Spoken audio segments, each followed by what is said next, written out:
to the 2022 NFL Draft betPARX Roundtable. I'm Natalie Egenolf. Joining me today, to my left, Jon Ritchie, WIP Midday Show, former NFL fullback. My esteemed colleague, Sam Stafford, betPARX host and analyst. Mike Kaye, lead NFL reporter for Pro Football Network.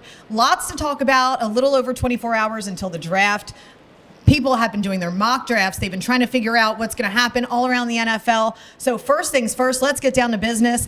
Let's talk about the top 10 in the draft order. Mike, we're going to go to you on this one because we're going to use your mock draft that you came up with. Now, you got some heat for it on social media. So how are you feeling the top 10 looks? I know this draft is not quarterback heavy. It doesn't have as much pizzazz as years past. So what do you think is going to happen? Well, that's everybody's question, right? Even in the league, if you talk to 5 different teams, they have 5 different top 5s. If you talk to 5 different teams, they have 5 different top 10s. And so while the players are pretty much where you think they would be, like the top 10 best players are ranked that way, they could go in all different types of orders. And look, this reminds me of the 2013 NFL draft class when you had Eric Fisher, Luke Joeckel, Deion Jordan, Lane Johnson, Ezekiel Ansah as that top 5. Everybody was kind of like, where's this going to go? And then the Dolphins trade up to 3, and then with the Raiders, and you expect them to take an offensive tackle or maybe a defensive end, and they end up taking Deion Jordan, who we don't even really know what position he was actually supposed to play to begin with. So without that top-tier quarterback, it's very hard to figure out where the value is. And that's why there's not a lot of interest in that first overall pick. You heard the Jacksonville Jaguars come out and say, hey, nobody wants to trade with us, because there's nothing that equips you for that value in that trade. And it's interesting that when you're talking about nobody's really sure who's going over 1, and it seems like the league is trending toward, it's not like it used to be, right? The quarterback is now one of these positions that it's seeming to fall. I feel like that you're seeing that trend the last couple of years. So if you're taking a look at the quarterback class, who do you think is going to go first? I think it's a neck and neck thing between Malik Willis and Kenny Pickett. And I think really, I like to talk about pressure points in the draft. Number 6 is a huge pressure point because that's what the Carolina Panthers, who are very QB desperate, who are on the hook for $18.8 million with Sam Darnold, who just completely imploded last year towards the second half of the season. That's putting it lightly. Yes. If they take a quarterback there, then the ball starts rolling. Then you have the Giants at 7 and the Falcons at 8. The Falcons also could use a quarterback in the future. So if you're a team like New Orleans, who's an NFC South rival, who now has 2 first-round picks, maybe you're looking to jump them and trade up with the Giants to then nab Kenny Pickett or Malik Willis, who isn't there. And I'll tell you this, Desmond Ritter from Cincinnati is the guy that everybody wants to talk about as being a guy who could come after pick 20. Mm-hmm. I think he goes within the top 20. Interesting. I want to know what happens with the Saints and the quarterback spot because of the trade they did with us. You know, we now pick in front of the Saints twice. Mm-hmm. They wouldn't have done that had they known, I don't think, that we were going to take the same player that they wanted. We know that they've got Jameis Winston as their quarterback. I don't think that's the long-term answer. The Saints pick at 16 and 19. Mm-hmm. They've got to be. They traded away their first-round pick next year in order to trade up this year. So are they really going to go with Jameis Winston for the next 2 years, or are they planning to get one of these quarterbacks who drops, and maybe that's not even considered a drop? We know Desmond Ritter, it seems, I don't know what's going on with Pittsburgh, who they like the best, but we know Pittsburgh's at 20. We know the Saints are right before them. I expect the Saints to take somebody. I expect the Saints, I don't know who they like. Do you have any inside scoop? Yeah, so you bring that up. I'm glad you bring that up because when you do the math of 16 and 19 together on a trade chart, that equals going up to the 5th overall pick. So if they wanted to get ahead of the Panthers, they could do that by packaging both those picks. But doesn't it feel like the Panthers are going to stay put, assuming that they're going to try to assume that Darnold can redeem himself because of the value of these other players available And they need these other game-changing players. And Darnold, I don't know, he's got a high upside, I guess. But he just doesn't show it. Yes. And also so to go often. to your point, everybody's not looking for a QB at this exact moment with this class. So there is a chance that a good quarterback or one of the better quarterbacks in this draft class would fall to 16 and 19 if we did trade up with Carolina. So it's essentially one of the mock drafts I have right here from Mel Kiper and Todd McShay from ESPN has them taking Malik Willis at number 6. You got to assume him or Kenny Pickett or Ritter, one of them will be there at 16 or 19, right? Yes, but when you're going up against the NFC South, right? So we have 3 NFC South teams that are QB starved, essentially, that don't have long-term QB, fixes, right? Do you want to let the team that's in your division take the guy that you ultimately want? And so the thought process is, if you can get to 5 ahead of the Panthers with 16 and 19 potentially, then you're the first to bite the apple of the quarterback. You get the guy you want instead of watching the guy you wanted have success against you. But that said, I like where John's going with that 19 and that 16 because the Eagles, in my opinion, are not going to address the quarterback position in this draft. There's no need to. That's part of the reason why they made the trade that they did. At 16, you're ahead of both the Eagles and the Chargers, who seem like a prime trade back candidate.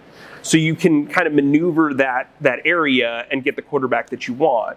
If it's Malik Willis, like you said, they have Jameis Winston. The big knock on Malik Willis is that he's not going to be ready year one. He won't be ready right away. Right, exactly. Now, Whereas Desmond Ritter would be ready right away. He's making a point of saying he's going to beat out whoever he's competing against. He's going to start from the get-go.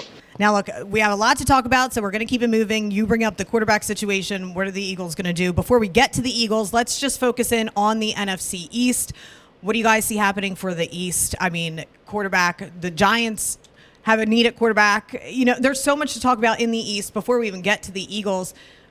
John, I'll go to you. Well, I think the Giants are going to stick with Daniel Jones, and that's good for us. Although, everything else is being run differently in New York. Maybe Daniel Jones can prove he's more than what we expect. I sort of think he's very average with a low floor, low ceiling. Tell him how you really feel, John. Not someone I am impressed with much at all. Although it seems like every time we play him, he runs for. I was going to say with an odd rushing ability that comes out here and there. Sam had a lot of thoughts on the NFC East. Sam, what do you got for the NFC East? Well, actually, I'm not really sure in the fact that it's going to really matter. I don't see any big pieces. Like, Mike, you evaluate the NFC East more than all of us because you do NFL as a whole. Mm-hmm. So my biggest question for you is the fact, are there any key picks in this draft that are linked to either the Commanders or the Giants or Dallas that's really going to propel them?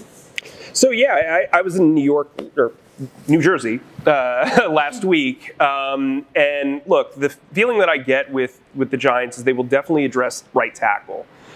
They really like Charles Cross from Mississippi State. Evan Neal's another guy who I think that they could show a lot of interest in if he makes it to 5. The other area of need for them is edge rusher. If Kayvon Thibodeau falls like a lot of us predict he will, 2, 5, or 7, he's a guy that can really change their pass rush. They've got Aziz Ojulari, who actually had a really good rookie year last year. I believe he had 8 sacks. The Cowboys they're concerned because they're 24. Yeah, which is another. Cowboys. So the second tier of wide receiver is very, very good this year. And Jahan Dotson from Penn State, in my mind, has the most upside of any wide receiver in this class. You can talk about who's ready right now. You can talk about who's the best route runner. I was at Penn State's Pro Day. His ability to track the football is unreal. He's a great route runner. I've spoken with both Sean Clifford and Trace McSorley, his 2 quarterbacks at Penn State. He just makes everything easy on the quarterback. He's a guy that if you put him in that offense, taking the place of Amari Cooper, I don't think the Cowboys really skip a beat there. That said, there is talk of them taking Zion Johnson, the guard from Boston College. Or the center, the Linderbaum, center. who four-sport athlete, incredible player, just ultimate competitor. He's only a true center, but so was Travis Frederick, and that worked out for them as well. Washington, I expect them to take a wide receiver. John Carson's going to need somebody to throw to, right? Right. Well, John and I were talking The before. Commanders. Before. Commies. Yeah, the commies. But before we went on air, and look, Chris Olave and Garrett Wilson are both Ohio State guys. Guess who the top 2 wide receivers are for the commies or the Commanders right now? Curtis Samuel and Terry McLaurin. Two Ohio State guys, exactly. So I think that would be easy. That's an easy case to make. They're both extremely talented. They're both deserving of being top 15 picks, in my opinion. But really, the Giants, if they can land 2 guys in the trenches, look, going back to the old Andy Reid philosophy, building from the trenches on out, I mean, that's something to be concerned about. Granted, their roster has more holes in it than Swiss cheese, and they're going to have a lot of work to do for the rest of the draft. With the Commanders, though, you're right in the fact, I agree with you that they should focus on wide receiver, but one of the big names linked to them recently, and that's the toughest part about drafts, right, or mock drafts, is like one day this guy can look good, another day, hey, somebody might trade up. And whatever we say, this entire lead way up could be all wrong with one move come Thursday. But now Kyle Hamilton, safety, is linked to the Commanders. Do you think that's more of a possibility, or where's that coming from? Well, I think that he'd be a massive upgrade over Cameron Curl, who's kind of like a middling starting safety. They have Bobby McCain, who's fine. But we also know Washington's history with standout safeties. He's everything that they thought Landon Collins was going to be. You know what I mean? So it makes sense. I've seen mocks that have him dropping into the 20s, though, right now. Because of the way he ran. I mean, what was he at the combine? 4.59 in the 40. And then his pro day, some guys had him timed at 4.7, 4.74. If he drops, do you think Eagles take him? Like, would you want them if he's on the board? Absolutely, please. Okay. If Washington does not take him, if he somehow gets to 15, I'm running up to the table and pounding. I'm standing on the table because he is everything we need. Think about when our defense has been great. We've had that versatile safety who can also be a box guy, who can also play center fielder, who can also blitz and do all that stuff. Amen. The versatile safety who does it all. This guy's gigantic. He's bigger than the edge rusher we just added, Hassan Reddick. Okay. He's bigger than the linebacker we just added in Kaiser White. Mm-hmm. He's 6'4", 220 pounds, and the word is he doesn't even lift hard right now. If he it's gets just stronger, his natural athletic ability. He's gigantic. And he's much faster than 4.7. Let me add some gasoline to this fire, okay? So when the Eagles were deciding between Jalen Hurts with that 53rd overall pick, or 52nd overall pick, whatever, and that second round pick in 2020, guess who the other option was? Jeremy Chin. Guess who is almost comparable to... Exactly. I mean, he's actually Jeremy Chin on steroids. Yeah. Not actually on steroids. But it's a euphemism, or a metaphor, if you will. A metaphor, yeah. But I think, John, we're watching football right now, and the do-it-all safety, the Malcolm Jenkins safety, has now become this... It's not just Brian Dawkins the only guy playing this role anymore. It's now everybody has to have a Malcolm Jenkins. And I think that's what Kyle Hamilton brings. He's a unicorn. He really is. He's built like a linebacker. He runs like a corner. You can talk about 4.7s all you want, but if you watch on tape, this guy is next level. His play speed is incredible. Unbelievable. So speaking, we're talking safeties. Now I feel as though it's time to talk and transition to our beloved Philadelphia Eagles here in Philadelphia. 16 and 19. We kind of touched on the Saints stuff already. I'm just going to go down the line. John. Hey, Kyle Hamilton's there. I'm all for it. I like the idea of taking Jordan Davis. Mm-hmm. He probably, if he gets past Baltimore at 14, I think they are. Yeah. If he gets past Baltimore, Jordan Davis is like a school bus that can win drag races. He's 6'6", 341 on a light day. He was light at the combine. Mm-hmm. He's 6'6", 350, 6'6", 360, and he ran a 4.78, which is 4/100ths of a second slower than what Kyle Hamilton was timed at the Notre Dame Pro Day. Unbelievable. 4/100ths of a second slower. And I know people are saying he doesn't give you much as a pass rusher, but this guy can be a Vita Vea for our defense up front, keep the guys behind him clean, and whatever he gives you pass rush-wise is an added bonus. Absolutely. You assign him a dietitian the moment he arrives in South Philly, and you just make sure you stay on top of the weight gain thing. I know a lot of those big guys, they struggle with weight. That's what happens. Right. And it's part of the game, and he will learn to handle it. I love both those players. I absolutely would prefer we go defense Same. in the first round. Same. My dream in life is that the Eagles will finally get a cornerback. And I know there's a lot of tall guys this year. That's my hope and prayer, is that we'll finally just find somebody. It makes me nervous. Darius Slay, 31 years old. You know, they say they start to lose their legs early in their 30s. So that's where I'm going. I don't care if whoever's there.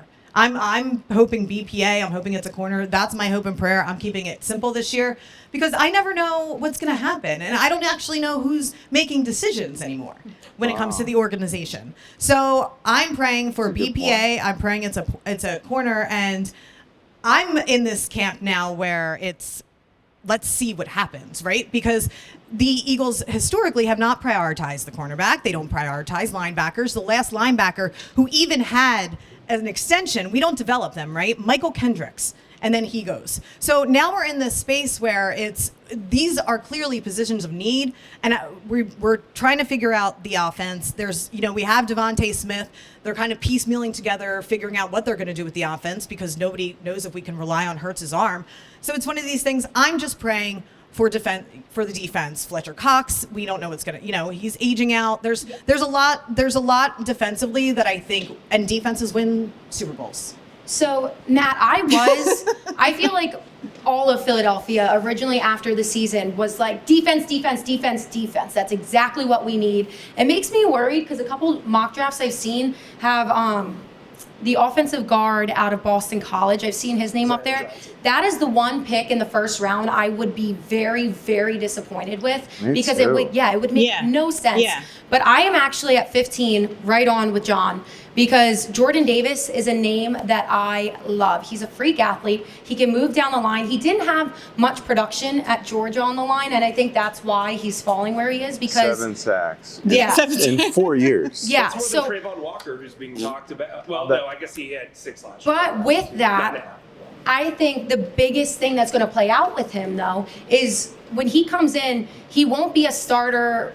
Like, he'll be an impact player with the Eagles, but he won't be that you have to be your best on point right away because he'll rotate with Javon Hargrave. He's got Fletcher. He'll be able to help out on all aspects of the line at worst case scenario. And then also Hargrave, he's gone most likely after the 2022 season. So then he has this year to kind of rotate, learn, and really hone in on that. And then the following year is when he can fit in and be wow. So I'm with Davis at 15 too because of that. But I'm also nervous because now I feel like a lot of people are talking about how athletic and his freak ability and his high ceiling, and I'm worried that he might go higher than we originally thought. That's possible. I feel like with just to piggyback off of that, go back to kind of you're thinking of wide receivers, you're thinking of skill positions. I think the toughest part is really you never know specifically what other teams are going to need and what their skill is that they're focusing on, right? Because primarily you think, okay, you build around the cornerback, blah, blah, blah, blah. It's easy to figure out. But I just have such a tough time, and I'm praying for defense. I'm praying for defense. That's all that I can think about. I think your prayers will be answered. I mean, at least once out of 2 times. I hope defense applies to linebackers. It doesn't seem like the Eagles organization I don't know why they don't assumes care. linebackers are included on that side of the ball. So Devin Lloyd, Nakobe Dean. I don't know how you feel, Mike. Yeah, I was just going to say before there. I give my whole thought analysis on this, Mike, I want to get who do you think's going at 15? I didn't give my 18, I don't think yet, but we'll get there. Well, I think if we were a war room, we would all get along really, really well. But Natalie would be overruled. Jordan Davis, if he was an action figure, would come with a shield that says, "You can't run here." Yeah. I agree completely with John, and I would even go further in saying that he's a guy that has one of the highest floors in this draft, because you're at least getting a run-stopping, two-down player. And that's just at his floor. His ceiling is tremendous. Like when Jim Schwartz was running a wide 9, Fletcher Cox would go out in that wide 9. I actually think Jordan Davis, if you have a creative head coach or a creative defensive line coach, he could play out there. I mean, he's got the ability to play anywhere. He's going to dictate pre-snap reads so much because you can move him anywhere. He's not just a one technique. He's not just a 0. He can play some 3. He can complement Fletcher Cox and Javon Hargrave. And you have, like you mentioned earlier, Sam, like Cox and Hargrave, their contracts are up next year. Make one of them earn that next extension, right? So, I mean, have those guys. I don't think it's going to be Fletcher. Think of the fact that Fletcher was up in arms because he was asked to 2-gap last season. Jonathan Gannon, he's running an odd front, which is a 3-4 front, where you ask guys to take on blockers and sort of like feather it, engulf blockers and shed, rather than shooting gaps. And Fletcher didn't want to do that. Right. Jordan Davis is the ultimate 2-gapper. Yes. He, like, unintentionally, he will 2-gap because he's just so gigantic, people can't get around or through or any. He can 2-gap. He can also shoot gaps, obviously, but he's not going to complain about 2-gapping, which is the main responsibility in our base looks and odd front. And Hargrave is a natural 5 technique. So if you're using him in an odd front, so the defensive end in the 3-4, I just think they complement each other so well. At this point in his career, I think Brandon Graham would work as another 5 technique. Put him at 3, kind of put him anywhere. And then, look, we see this in the league where they're passing so much that everybody wants pass rushers. And we saw what happened last year. Everybody could run on the Eagles. So it's a situation where in order for Jonathan Gannon's defense to actually work, you need that nose tackle up there that can take on multiple blockers, who can disrupt the run, force teams to pass, and I think that will help the secondary. But Natalie, I think when you look at, I'm with you. I think you double dip on defense, and I think you do look in the secondary. The Eagles haven't selected a corner in the first round since 2002. Lito Shepherd. They haven't selected a linebacker in the first round since 1979. You bring up Michael Kendricks. That was 2012. Are they ever going to develop one? Well, I think Kaiser White's actually a perfect fit for them. I understand the thought process, of interchanging them, but we've just never had anybody solid. It's been so long. Call me optimistic, but I am a big TJ Edwards fan, and I turned to several other beat writers. That's you, yes. Mike. Well, I turned to several other beat writers during training camp last year, and we'll have to talk this year. He looks a lot quicker. Like, he's seeing the game a lot quicker. I thought he played extremely well last year during the second half of the season. Is that good enough? No. You need to continue to add. I think Brandon Smith from Penn State is a perfect third-round pick to put in there because, again, like Javon Hargrave, like Fletcher Cox, Kaiser White, and TJ Edwards will be free agents next year. Make them earn extensions. That's what's got to happen in Philadelphia now. Everybody's got to earn their right to stick around. I like that. I think I'm the outlier here, and I just want to explain myself. I don't want to get into the live. No, you're good. So this is your show. I originally was defense. Now, I think that I obviously like Jordan Davis at 15. Assuming they stay at 15 and 18. So I like Jordan Davis Don't assume that. 15. I know. Well, I feel like we're going to get to that. We'll get to that. But this is my hypothetical thought at the moment. At 18, if he's still there, because now I'm seeing he's going up, his knee recovery is doing a lot better than what a lot of people thought. Wide receiver, Jameson Williams. Good luck. I know. I feel like now he's going off the board. He's not going to be around. No, he'll be He's going to be the best. He's going to be the best wide receiver in this draft. You're stealing my hot take, John. Are we the same brain? Yeah, I think you guys actually might be the same brain. Bad. I'm going to repeat it, so it's okay. Yeah, you guys should have your own show together. What are we doing here? All right, so now we kind of touched on it. To finish my thoughts real quick. Sorry. So my dream originally, obviously, I don't think Williams will be there anymore because of the success of his recovery with his knee, which is good for him. Don't get me wrong. But so I would have loved Jordan Davis, a star wide receiver at 18, if anybody's still left on the board. And then Ajabo from Michigan because of his Achilles injury. Achilles are tough. And he might not fall, but we have so many picks. We have 10 overall picks, 8 outside of the first round as of right now. So if we did some kind of trade package to move up closer in the second, what do you guys think of the thought of Ajabo being there early in the second and them getting the steal there? Because my thought process is right now, we're not going to the Super Bowl at this moment. So I'm fine with getting steals that are big names, have high ceilings. This year, you kind of work them in, you get them going through the flow. And then next year, we have the 2 first rounds, and that's when everybody really, the whole team's different with 4 stars just jumping right in. Our experience with Achilles coming out in the draft, not great. Nope, not terrific. With Sidney Jones. I'm afraid for that reason. But Jones is from Washington. Does that make any difference with? I mean, they're two different positions. They're 2 different positions. Yeah. But when you look at the edge rusher, and I think John can attest to this. I mean, your burst and your entire first step, that's going to be affected by your Achilles. That said, I'm somebody who doesn't really think there's a lot of separation in this defensive end class. I actually think Jermaine Johnson's the best defensive end in this group. I like him more than I like Aiden Hutchinson. I like him more than I like Kayvon Thibodeau. And I would have put Ajabo probably right behind him. So if you feel that way, if you think he's a top 2 defensive end, it might be worth the risk considering you had those 2 first-round picks. If they didn't have the 2 first-round picks, then I would say, whatever. And then you have 2 third-round picks. So if you trade 101 and 51 to get up to maybe one of the Seahawks back-to-back second-round picks, which are 40 and 41, yeah, maybe that makes sense. I would make that trade for Christian Watson. I would go 2. Oh, I love Christian Watson. I would go 2 defenders and then trade up in the second to get Christian Watson, wide receiver from North Dakota State. Bad experience with North Dakota Bad State. mojo there too.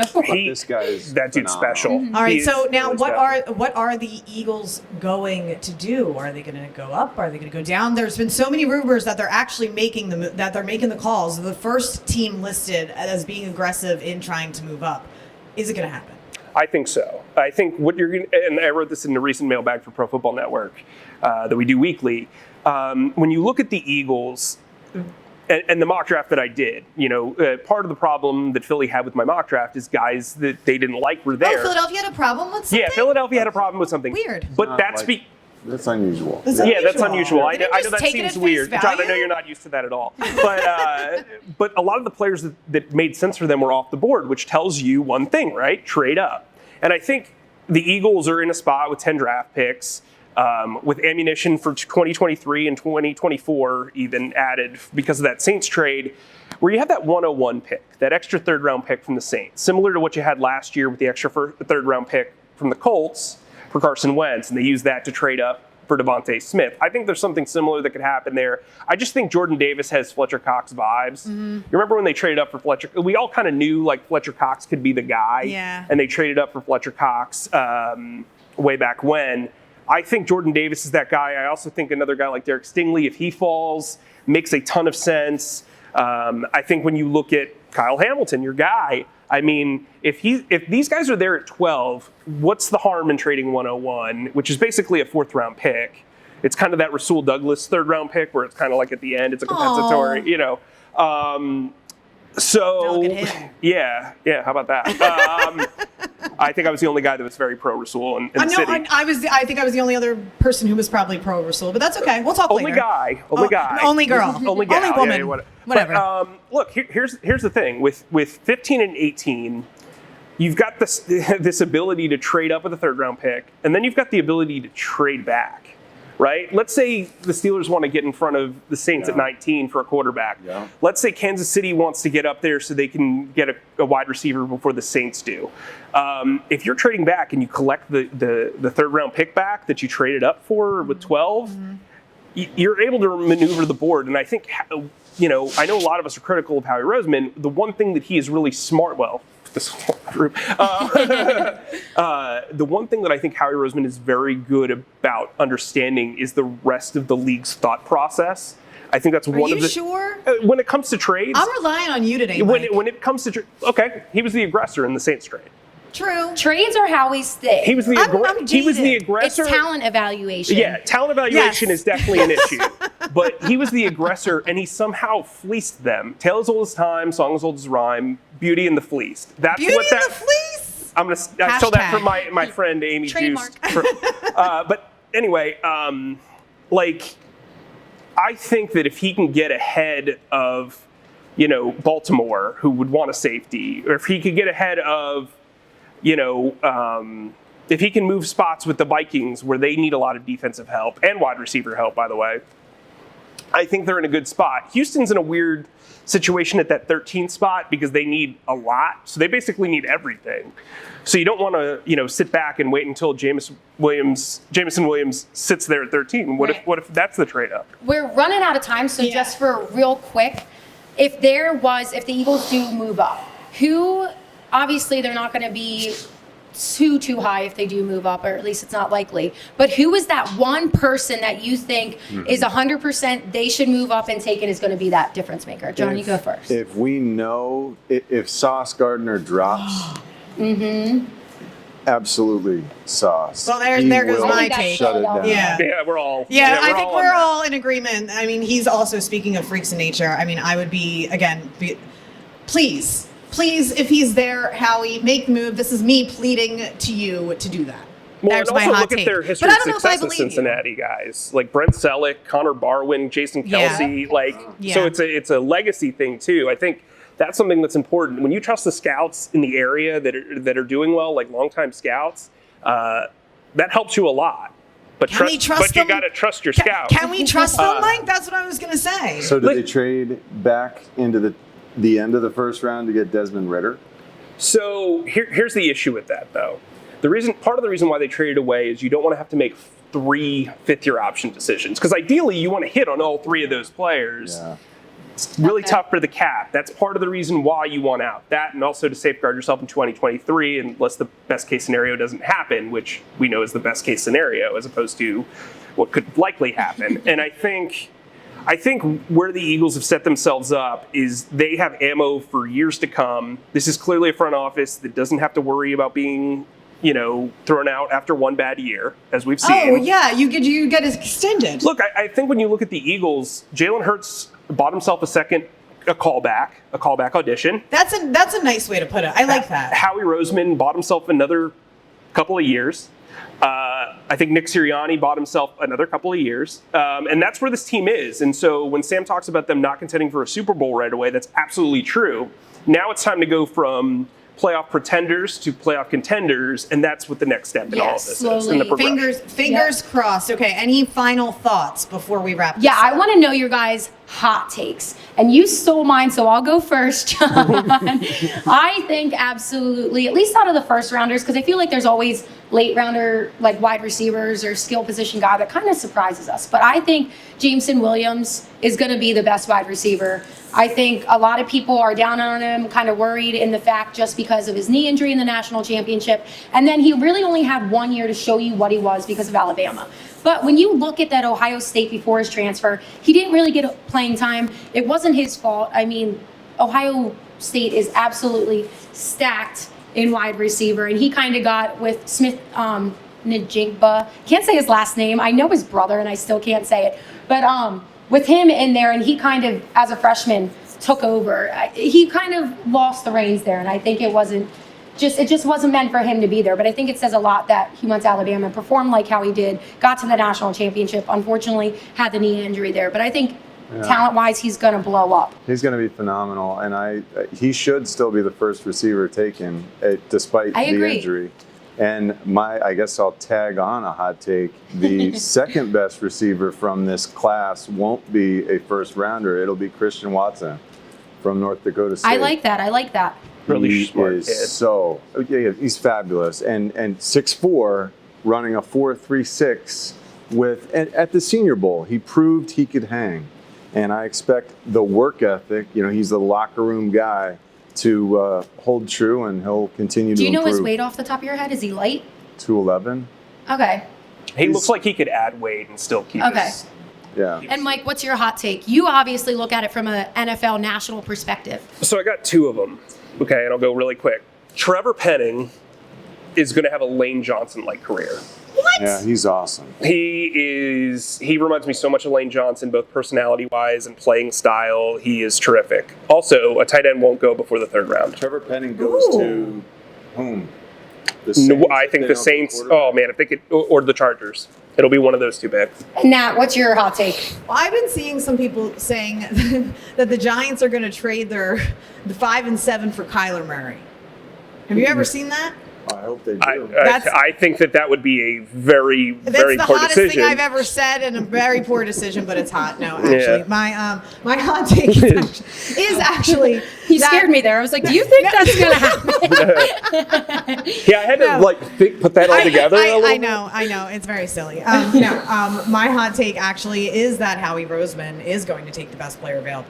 Just because that's a hot take. We're because gaining faith here. Mike, you should be proud of us. I'm very proud. We've And been here for 25 minutes, and look, that is my hot take because I don't believe that will be the case. That's how I'm jaded I actually am, so- optimistic on Howie going into this draft, unlike before. I will tell you, last season, Well, good for you guys. the dynamic in the war room did definitely change. It was very scout heavy. They trusted their scouts in last year. Now, will that continue? We'll see. Howie Roseman's known for building. Analytics.